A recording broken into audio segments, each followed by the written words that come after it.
오늘 찬송가가 좋은 찬송입니다. 원래 Moment by Moment, Dying with Jesus by Death Reckoned Mine. 유명한 구주와 함께 나 죽었으니. 제가 30년 전에 몸이 좀 감기가 걸려가지고 다음날 주일날 예배를 인도할 수가 없을 것 같아서 두려웠는데, 그때 제가 이 찬송 부르면서 제가 직접 머리다 안수하고 몸을 치유를 받았어요. 이 4절 가사가 매력적이잖아요. 내 몸의 약함을 아시는 주, 못 고칠 질병이 아주 없네.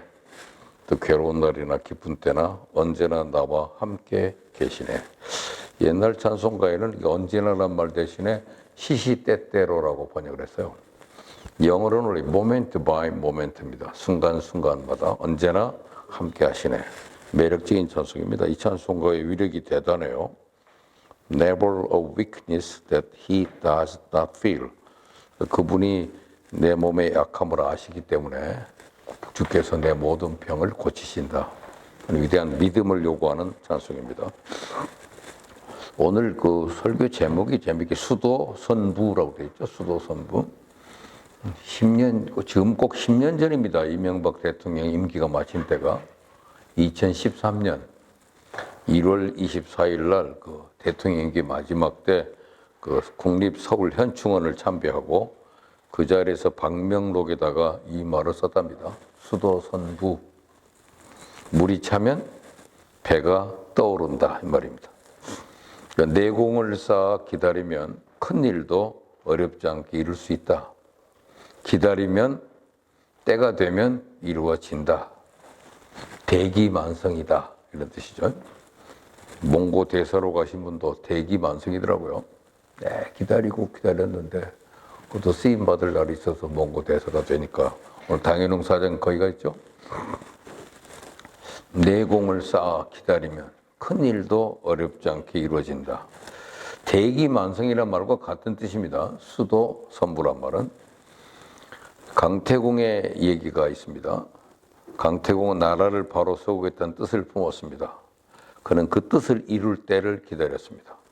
그는 낚싯대를 물에 띄우고 낚시질을 했는데 지나가던 사람이 이상해서 물어봤답니다. 왜 고든 낚싯대를 물에 올려놓고 낚시질을 합니까? 그랬더니 나는 고기를 낚는 것이 아니라 세월을 낚습니다. 그랬답니다.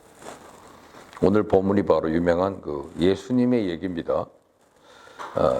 하나님께서 아담과 하와를 창조하고 아름다운 에덴 동산을 지키며 살라고 그랬어요. 그러나 사탄의 유혹에 넘어가서 하나님께서 따먹지 말라고 한 선악과를 따먹습니다.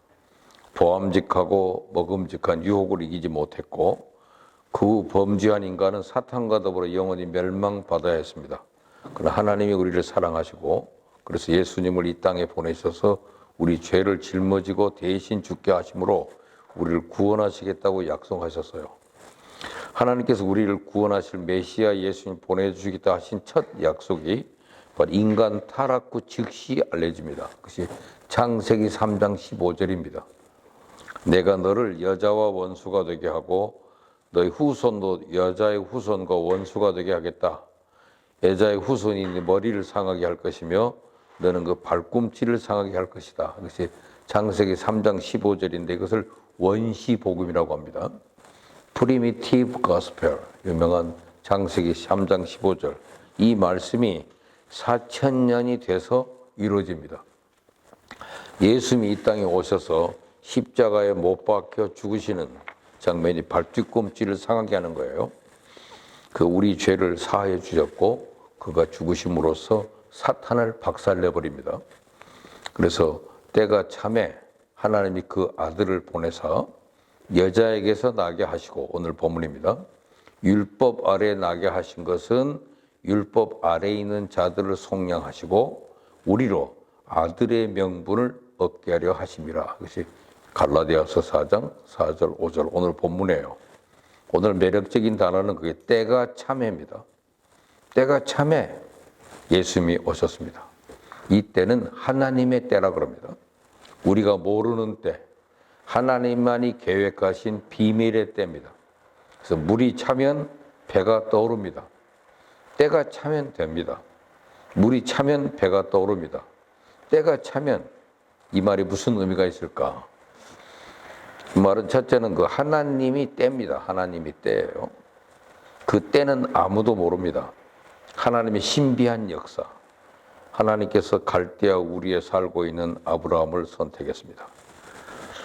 문재인 정부 때는 살아있는 대통령이 아무도 대통령 예우를 못 받게 해서 전부 감옥에 가 있었습니다. 최근에 그분들이 다 석방이 돼서 나왔지만은 문재인 정부 때는 살아있는 대통령이 현직 대우로 받는 사람이 아무도 없어요. 다 감옥에 가버렸으니까. 그래서 모든 예우가 박탈돼서 석방되는 때가 95세에 석방되게 돼 있더라고요. 근데 지금은 다 복권이 돼서 헛구됐고, 그 당시에 감옥에 집어넣었던 검찰총장하고 검사가 모두가 대통령이 됐고 또 법무부 장관이 됐죠. 근데 그 부리들이 다 복권을 시켜줘서 지금 다시 돌아온 것은 역사의 참 아이러니예요. 하나님이 때입니다. 하나님이 때. 하나님은 믿음이 최고로 좋은 욥을 예수님을 보내실 감으로 선택하지 않고 믿음이 없는 아브라함 집안을 선택했습니다. 아브라함이 살고 있는 갈대아 우르에서 조금 떨어진 곳에 갈대아 우스라는 곳에 동방에서 믿음이 제일 좋은 욥이 살았어요.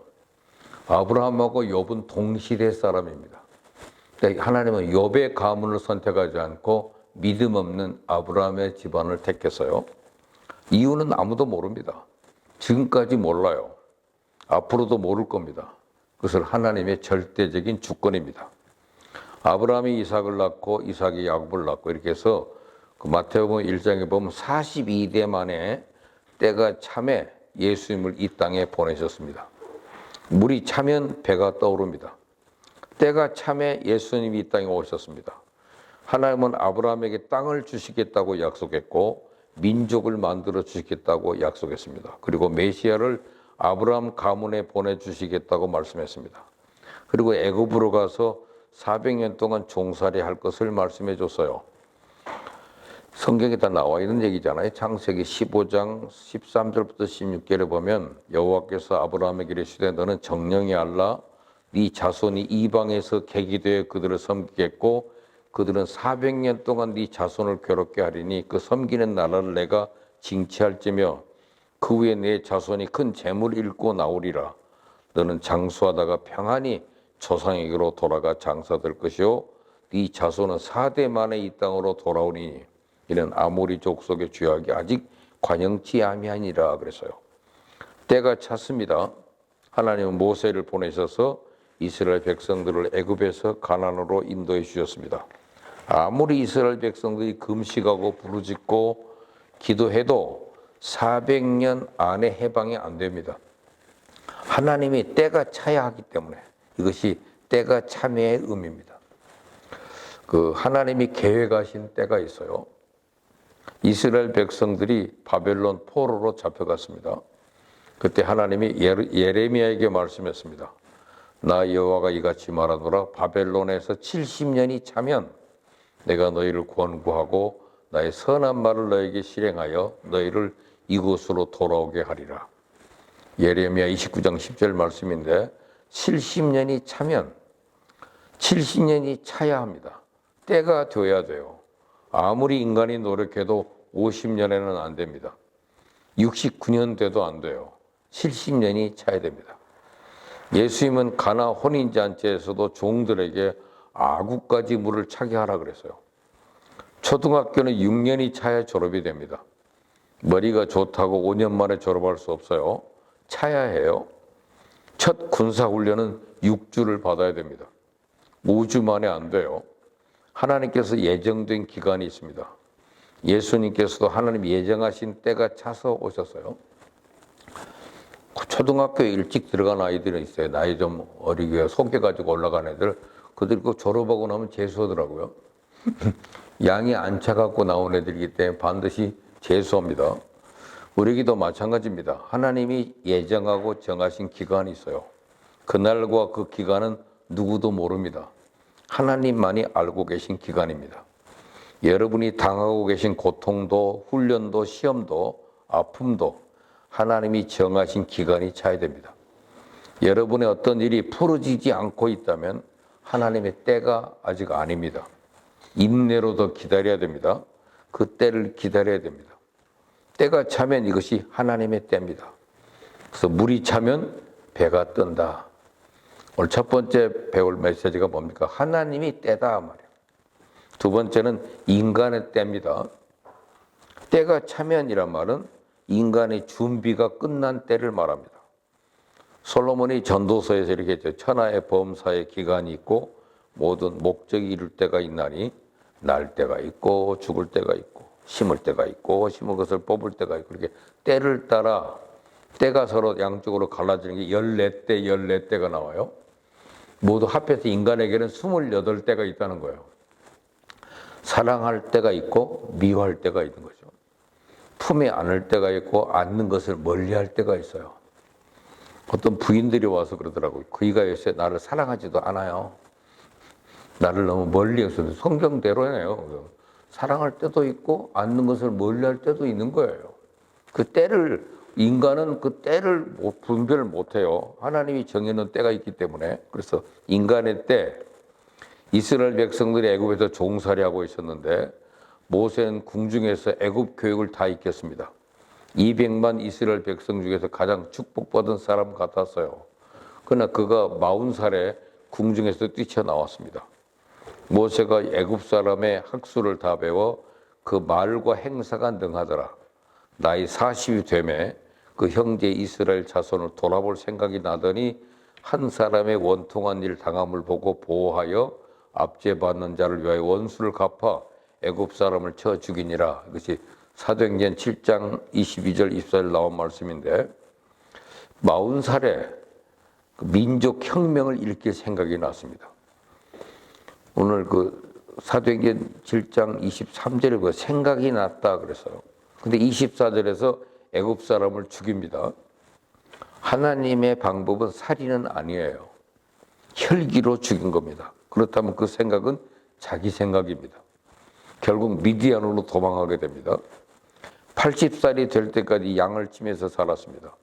근데 80살이 되니까 하나님께서 불붙는 불꽃 속에서 모세를 부릅니다.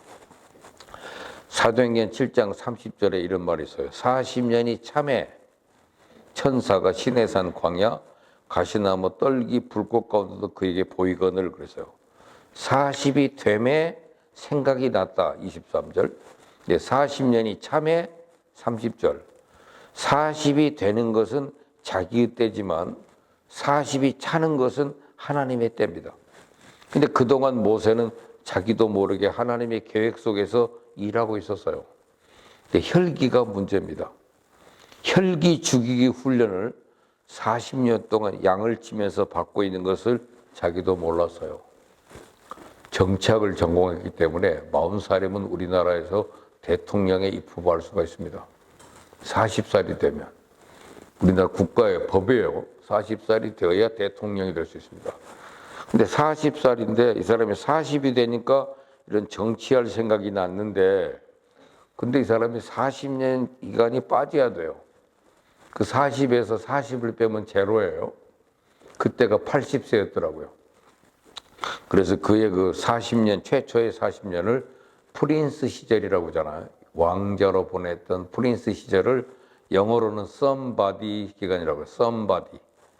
자기가 뭐 된 줄 알고 지냈던 시간이 somebody인데 근데 광야에서 양치기로 보내면서 처가살이 하면서 보내는 시간이 40년입니다. 40년의 때에서 40년을 빼버리니까 양치기 시절을 뭐라고 말하냐면 영어로 nobody라고 그래요. nobody. 아무것도 아닌 존재로 40년을 살아요. 그래서 somebody 빼기 nobody 하니까 하나님이 남은 인생은 지도자로 살게 하시더라고요. 저 사람이 8년 동안을 양아치로 살았대. 그럼 하나님이 8년을 빼요. 8년 동안 공고한 날을 당하고 고생을 많이 해서 그 때를 벗겨놔야 본인을 하나님이 사용하기 좋습니다. 제 아내 이름이 영자인데 그 이름이 참 좋다고 그러세요. 당신은 나는 항상 아무것도 아니다 생각할 때가 가장 행복하다. 자기 인생에서 뭘 빼버려라. 제로다 생각할 때 하나님이 사용하신다 그랬어요. 그러니까 자기는 아무것도 아니다 생각하면 하나님이 복을 주신다는 거예요. 영자로 살아라. 제로입니다. 제로. 40년이 참에, 40년이 되매 달라요. 그러니까 사도행전 7장 23절에는 40이 되니까 그런 생각이 났대. 근데 3절에는 40년이 참에 하나님이 그를 불렀다고 그랬어요. 그러니까 내가 나를 아는 것보다 하나님이 나를 아는 것이 더 정확해요. 자기는 40년 동안 양을 치면서 정치학을 전공한 사람이 군중이 없이 군중 대신 양을 치려는 거니까 얼마나 답답해요. 말 못하는 양들 치고 있는 거예요. 이리 가자 저리 가자. 그러면서 그 사람이 40년 양 치다가 보니까 말하는 법을 잊어버렸어요. 언어 기능이 약해져 가지고 말을 못해요. 그래서 나중에 아론이 대신 대변인으로 일했다는 것을 우리는 알잖아요. 침체는 그만두라는 것이 아니라 조금 더 기다리라는 조용한 음성이고, 실패는 이제 끝이라는 신호가 아니라 더 준비하라는 사인입니다. 그만두라는 게 아니에요. 조금 더 기다리라는 조용한 음성이라는 거. 막힘은 포기하라는 것이 아니라 준비가 더 필요하다는 하나님의 명령입니다. 왜 길이 막히지? 막힐 때는 준비가 더 필요한 거죠. 모세는 40년 동안 준비했습니다. 그래서 때가 참에, 이 말씀은 하나님이 일시킬 준비를 마친 때를 말합니다. 하나님은 훈련을 시켜서 사용하시기 때문에 훈련이 끝나 때가 찼다는 의미예요. 그래서 물이 차면 배가 떠오르게 되어 있습니다. 그치지 않는 비는 없습니다. 잔잔해지지 않는 풍랑은 없습니다. 보름달이 되지 않는 초생달은 없습니다. 물이 차니 배가 떴습니다. 하나님의 때가 되니 모세는 부름을 받았습니다. 요셉이라는 사람이 어려서 꿈을 꿨는데 자기가 국무총리가 되는 꿈을 꿨어요. 형들의 미움, 종살이, 감옥살이를 통해서 훈련을 받고 꿈이 이루어졌습니다. 컴퓨터를 처음 사서 사용하는 사람이 있었어요. 전원을 넣습니다. 웅 하는 소리가 오래 계속됩니다. 그래서 전문가를 불러 물어봤습니다. 웅 소리만 나고 작동되지 않습니다. 그랬더니 인터넷이란 말은 맨 앞에 인자가 참을 인자래요. 좀 기다려야 된대. 화면에 아무것도 안 보여도 기계 속에서 작동하고 있는 것이다. 기다려야 합니다. 그렇습니다. 겉으로는 아무것도 안 보여도 뒤에서 하나님은 활동하고 계십니다. 모세가 광야에서 40년 양을 치는 동안에도 뒤에서 하나님은 때를 기다리며 온유를 가르치고 계셨어요. 요셉이 종살이하고 감옥살이하는 긴 시간에도 하나님은 뒤에서 요셉을 국무총리로 만들고 계셨습니다. 하나님은 하나님이 원하시는 가장 적당한 때를 기다리고 계십니다. 하나님의 때가 있어요. 때가 참에 이루어졌습니다. 성경에는 때를 가리키는 말이 두 가지가 있어요. 카이로스, 크로노스란 말인데요. 카이로스와 크로노스. 카이로스란 말은 하나님의 때, 하늘의 때고, 크로노스는 땅의 때입니다. 하늘의 때, 땅의 때. 카이로스와 크로노스. 카이로스하고 크로노스가 만나는 곳에서 하나님의 기적이 일어납니다. 모세가 자기 때와 하나님의 때가 만났을 때 하나님의 사람이 됐습니다. 물이 차야 배가 떠오릅니다. 예수님도 때가 참에 오셨습니다. 무슨 일이든지 때가 있습니다. 어느 부부 얘기입니다. 남편이 알코올 중독자예요. 평소에는 양처럼 순하고 착한 남편이 술만 마셨다면 늑대처럼 무섭고 사나운 사람으로 돌변합니다. 아내는 하나님께 간절히 기도드립니다.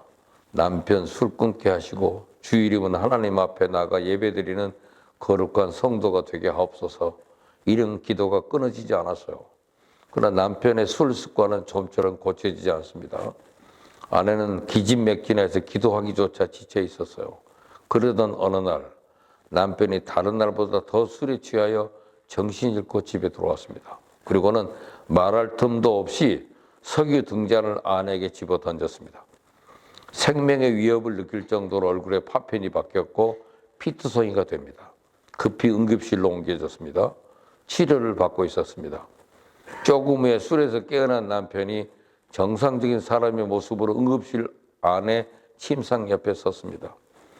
자기가 술 취하여 무슨 일을 했는지 주마등같이 떠오릅니다. 눈시울을 적시고 있었습니다.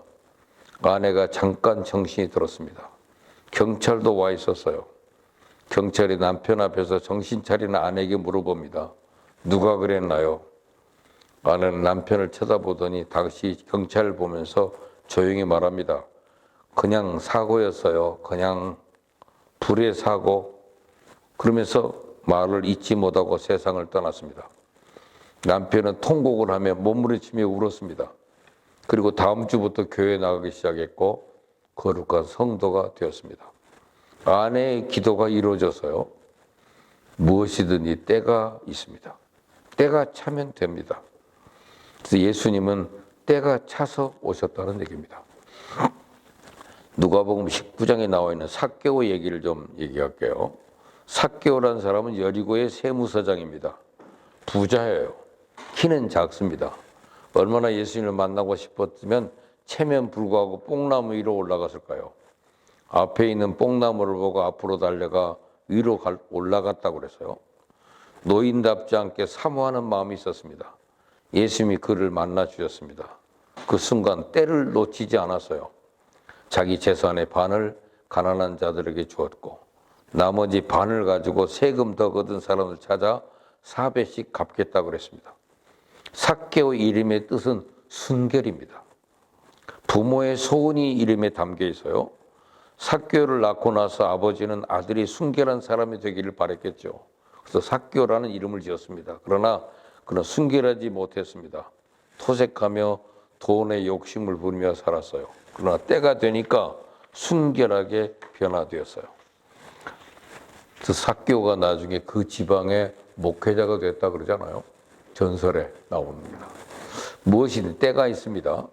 무엇이든지 하나님의 때가 있습니다. 이것이 하나님의 때, 카이로스를 말합니다. 지금도 하나님은 보이지 않아도 배후에서 무엇인가 나를 위하여 일하고 계십니다. 헨리 무어 목사님이 그 카나다 집회를 인도하고 있었는데 열심히 했어요. 목이 터져라 외쳤어요. 근데 교인들이 은혜를 못 받아요. 집회가 냉랭합니다. 그는 실망하며 숙소로 가고 있었습니다. 혼자 중얼거립니다. 하나님, 왜 부흥의 역사가 일어나지 않습니까? 무엇 때문에 교인들이 은혜를 받지 못하는가요? 중얼거리며 숙소로 가다가 자기 부흥의 포스터를 보았습니다. 와서 들으라. 세계적인 부흥 강사, 영국 부흥사 중에 가장 탁월한 강사 헨리의 설교를 들으러 오라. 그는 자기 집회 포스터 광고를 보고 깨달았습니다. 그때 마음속에 하나님의 음성이 들려옵니다. 저게 문제다. 네가 하나님을 높이지 못하고 나를 높이고 있구나. 그 순간 그는 철저히 회개했습니다. 하나님, 저는 당신의 종에 불과합니다. 나를 철저히 낮추어 주옵소서. 그 기도하고 나서 집회 설교를 했는데 그때 하나님의 큰 역사가 일어납니다. 때가 있습니다. 하나님 음성 듣기. 물이 차면 배가 뜹니다. 때가 차면 하나님의 역사가 일어납니다. 그러면 어떻게 하나님의 때를 분별할 수 있을까? 영적으로 예민해져야 합니다. 그래서 하나님 음성을 들을 수가 있습니다. 우리는 하나님의 음성을 구별할 줄 아는 영적 예민함이 있어야 돼요. 하나님의 음성은 세미하게 조용히 마음을 두드립니다. 그래서 우리는 하나님의 음성을 구별할 줄 알아야 돼요. 그걸 영성이라고 하고 영감이라고 합니다. 세계에서 제일 좋은 말이 아라비아 말이랍니다. 아라비아 말 조상 얘기가 우리에게 감동을 주는데 아라비아에서 어떤 사람이 세계에서 제일 좋은 말 100마리를 구했답니다. 같은 울타리에 가두어뒀어요. 말들에게 먹을 것은 충분히 줍니다. 그러나 물은 한 모금도 안 줘요. 목말라 죽을 지경입니다. 그 옆에는 시냇물이 흐르고 있습니다. 이 물 냄새가 말 100마리를 미치게 만들어요. 물 냄새가 코를 찌르고 자극했지만 며칠 동안 물을 안 줍니다. 목말라 물을 마시고 싶어 죽을 지경이 됐을 때 말들이 있는 곳 울타리를 엽니다. 말들이 미친 듯이 물가로 달려갑니다. 말들이 시냇가에 거의 도착하여 물가에 갔을 때 풀피리를 부릅니다. 96마리, 96마리가 정신없이 물가로 가서 물을 마셨어요. 그러나 4마리가 풀피리 소리 듣자 말자 그 자리에 섰어요. 이 4마리가 아라메아 말의 조상이 됐답니다. 멈춰 그러면 가는, 멈추는 그 말이 명마랍니다. 명마. 목마르다고 그냥 뛰어가 버린 것은 잔말이죠. 그냥 땅에 있는 똥만 쳐다보고 다니면 똥개 아닙니까? 근데 명견은 주인이 지시를 받아요. 주인이 뭔 말하나 귀를 쫑긋이 세워서 주인 말만 듣기 때문에 명마요. 명견이요, 명견. 명견하고 변견은 다르잖아요. 변견은 똥만 보이니까 그냥 뛰어가는 거지. 그러니까 똥개처럼 살지 말고 명견. 명견은 딱 주인 옆에 붙어 있어요. 항상 귀를 쫑긋 세우고 뭐라고 말하는 말에 귀를 기울이는 것처럼 영적인 센서가 있어야 돼요. 하나님의 음성을 듣고 어떤 곳에도 멈춰 설 수 있는 영성이 있어야 하나님의 때를 알 수 있습니다. 물이 차면 배가 뜹니다. 그때 하나님의 역사를 체험할 수 있어요. 영적 환경에 예민해야 됩니다. 물이 차면 배가 떠오른다. 하나님의 때와 내 때가 맞닿을 때 기적이 일어난다고 그랬죠. 카이로스와 크로노스가 마주칠 때예요. 이런 얘기가 있습니다. 무엇을 하든지 열심히 사는 찬송가 작가 보너란 분의 얘기입니다. 어느 날 밤 꿈을 꿨어요. 꿈속에서 하얀 날개를 펄럭이며 천사가 날아와서 자기 앞에 섭니다. 저울이 손에 있었습니다. 당신은 무슨 일이든지 열심히 하는 사람입니다. 이 저울은 열심을 달아보는 저울입니다. 100근이 만점입니다. 그리고 보너의 열심을 저울에 올려놓더니 저를 보던 천사가 외칩니다. 100근. 보너는 좋아서 펄펄 뛰었어요. 근데 저울을 보면서 천사가 말합니다. 이기심의 열심 14근, 체면 열심이 15근, 명예 열심 22근, 사람 사랑 열심 23근, 예수님 사랑 열심 26근. 우리 속에 나도 모르게 묻어있는 이기심, 체면, 명예, 인간적인 것 모두를 제하고 오직 예수님을 사랑하는 영성을 하나님은 원하고 계신다는 겁니다. 그때 진실되고 참된 크리스찬이 된다는 겁니다. 하나님은 중심을 보십니다. 물이 차면 배가 뜬다 하는 이 말씀, 다시 한번 우리에게 도전하는 말씀입니다. 하나님의 때, 카이로스와 크로노스를 구별하고 그것이 때가 맞춰질 때 기적이 있다는 사실, 그것을 오늘 배웠습니다. 오늘 여러분도 물이 차면 배가 뜬다. 10년 만에 다시 복권이 돼서 지금 제주도 여행도 하고 왔다 갔다 하는 이명박 대통령을 보면서 자기가 한 말대로 10년 지나니까 다시 회복이 돼서 서 있더라고요. 그 다음도 때가 있습니다. 물이 차면 배가 뜬다. 이 말씀 오늘 나눴습니다. 오늘은 대표들 오셨으니까 이 말씀을 잘 새기시길 바랍니다. 이상입니다.